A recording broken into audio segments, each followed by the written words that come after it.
Kapag sobra kang magmahal, madalas ang balik ay pagkakanulo. Kapag sobra kang umiyak, ang paningin mo ang mawawala. Kapag sobra kang magsalita, may pagkakataong mauuwi sa kasinungalingan. Kapag sobra kang magtrabaho, ang buhay mo ang kapalit.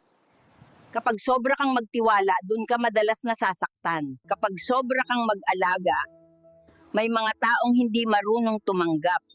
Kaya mamamaliitin ka. Kaya tandaan, lahat ng sobra nakakasama. Huwag masyadong too much. Alam nyo mga nanay, tayo na ang gumagawa ng lahat, magluto, maglaba, maglinis, mag-alaga ng bata. Pero sa dulo ng araw, walang nagtatanong, Nanay, kumusta ka na? Pagod ka na ba? Kaya kahit nakangiti tayo, ang totoo, pagod na.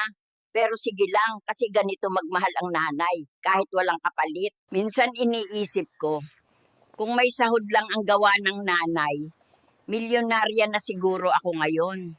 Kapag naka-bounce back ka na, huwag ka nang bumalik sa sitwasyon kung saan nasagip mo na ang sarili mo. Never repeat the same old mistakes. New chapter naman. Huwag mo nang ulitin pa yung mga bagay na pinagsisihan mo na. Bawi tayo.